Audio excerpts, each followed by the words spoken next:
American Made VA. Paul, how are you? And I know excited about our guest. Yes, very excited today. We have a wonderful Christian author joining us today, Gracie Lynn, and welcome, Gracie. Thank you. Thank you so much. Now, Gracie, we were talking in the green room about your book and how each chapter in dating is really guiding people to make the right decision. Kind of explain that so that each chapter at the end kind of gives that person to really reflect after they've read that chapter. Yeah, I think with any situation that you go through in dating, you always have challenges and obstacles, and also maybe sometimes you have a connection. But it's the guidance is to know when that connection is the right one, when that connection is something you should pursue instead of trying to divert to a different area. For me, I had many different situations where I knew within the first date that there was not a connection. Mhm. And I would just cut it off then because you don't want to waste time on something that you know that's you don't your goals aren't correct, your goals aren't compatible with each other, and you will not be a good couple. That's 100% true because you finally get this situation once you get to know them in a certain amount of time. And that's hard, Gracie, when you're older because you have family, you have responsibilities, you have work, you have all these other things. How do you have time to get to know that person and be able to go through that courtship, which is needed in any type of relationship, but especially later in life because there's not much time? Yeah, exactly. Well, I think that, you need to have like some standards. Like, for instance, for me, my faith is very important. I have dated guys that are atheists, and I've had wonderful relationships with them, but I knew that that was most likely not going to be a long-term relationship. So I had to cut it off. I've had guys that didn't go to my church, that I had they went to church, but not my church. And I had a great relationship with them, but I had to cut it off because for me, my church is very important. So there's various different things that for me, my faith is number one. Number two, you need to look at what their financial situation is. Some people make a lot of money, but because they are not good money managers, they're in debt all the time. Are you willing to be with somebody like that? The other thing that you need to look at is what their family dynamics are. Does their family accept you? Does their family like you? Did you like their family? What is the family dynamics? Number four, what is their friend group like? Are the friend group people that party all the time? Do you like to party all the time? If you do, then go for that.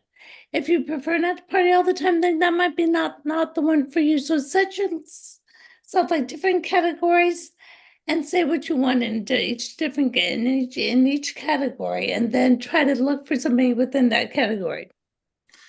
That is so important. Let's just talk about the financial dynamic. Finances is something that's not discussed on dates and should be. Yeah. Let's go to two areas that I'm sure you talked about in your book. First, finances. What happens if you don't discuss finances with each other? Well, The expectation. Yeah. I don't think I wrote about this in this book, but that's a very good thing. I'll probably write about in my third book. One of the things I asked a guy recently that I dated that befriended me on Facebook and asked me out for a date. I said, "Well, what's your 5-year plan?"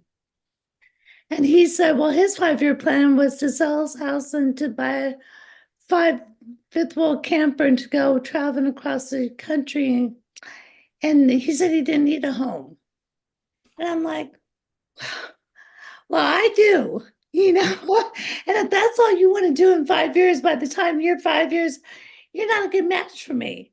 And so I was so glad that I asked him that question because I knew then that our goals were not compatible. I like my home. I want to have a home.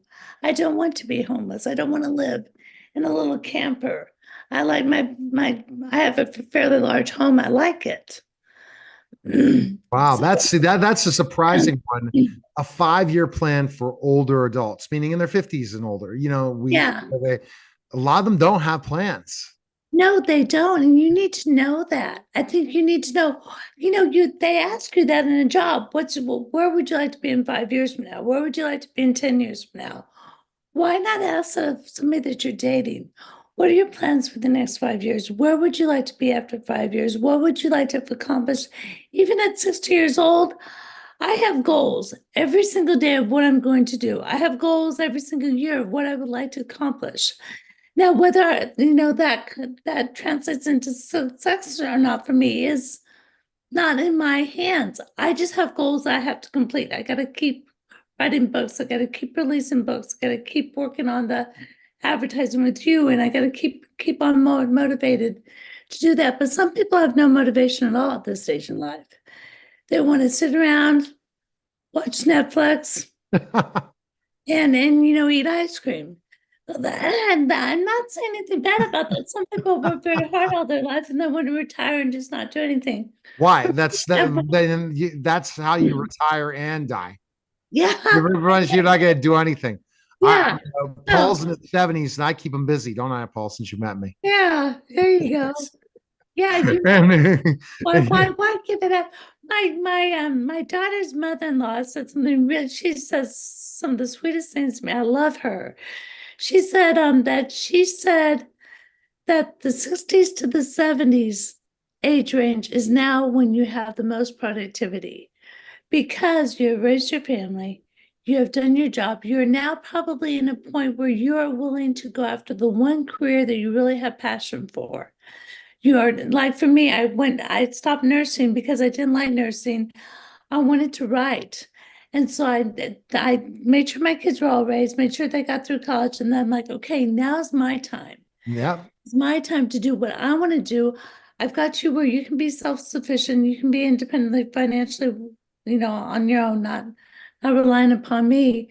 So it's really, really important for me to now fulfill the desires that I think I will fulfill best. But I think at this point in time in your life, even older, you need to really know if the other person's as motivated as you are. No, 100%. Because they might not be. And it was very interesting in the conversations when I was dating till I found my significant other who I'm dating now that I live with. And she basically, checked every box I needed. Yeah. I wasn't going after, hey, I'm going to go with this and that's it. I flat out told them, hey, you don't like someone who works 16 hours a day, get out. It's not going to be a relationship. You don't like somebody that has high expectations, wants to travel the world, just at the beginning phases of where I want to grow to. Then if you want to just retire, I'm not interested. Yeah. I had those conversations till I met the girl I'm dating now, Vanessa, and said, here's the deal. This is what I want. And she had her deals too. But if I wouldn't have checked her boxes, she would have been out. So that's the hardest part, that that there's one person in a relationship in this dating world that chooses not to put out everything that they want. They don't tell you the whole truth and nothing but the truth from the beginning. So you don't know what you got yourself into. At least I'm an open book. And I said, this is what I want. And I figured it out. And I didn't have it figured out a couple of years ago. So that's the process. But if you're finding men in their 50s that don't have things figured out, they probably aren't going to figure them out ever. Well, and the fact of the matter is, if you're just wanting to sit around and watch sports or sit around and drink beer or sit around and just hang out and do nothing when you're retired, I mean, my first book was launched when I was 55 years old.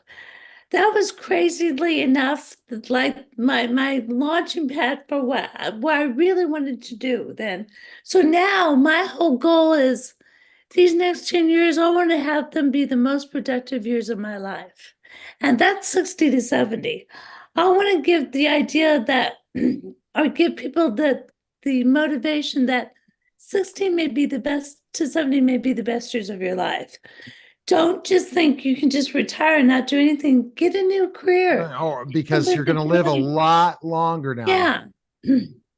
Get something that you really like. And the other thing I was mentioning to you in my email to you after our last podcast, I think it's really important as a human being to continually strive to make yourself better. And that's it. 100% right there. It's there, and your book tells about it. But I think if we keep having these great podcasts, you're going to probably want to write more books just on the story, because dating is probably one of the biggest challenges for men and women over 50 than anything else in the world. Figuring it out, especially the online dating world, or figuring out trying to meet somebody else, because bars are not the place to meet people in No. their 50s and older. It's a different environment. You're not going to always find them in the grocery store. And then, as I told you, the process that you have to find somebody available. Here's a quick story, as that basically you meet this person online. I'll see you next week. Oh, I can see you one day next week. Excuse me? How are you going to get to know somebody if you can't see them all the time? Or Yeah. because they could be multiply dating other people, or Yeah. they don't have the availability because they're kids. So it makes it very difficult. It makes it very difficult for dating in your 50s. I think 60s and 70s might be better, but the problem is, are people so stuck in their ways they're not willing to compromise into a Mhm. relationship at 60s and 70s. Very, very big things. But book 2 really talks to you about the do's and don'ts in dating. Where can people pick that up? It's going to be available pre-sale on Amazon as of today, right? Yes, definitely. Give us the name of the book again. It's called Just One, The Dating Dilemma, Book 2.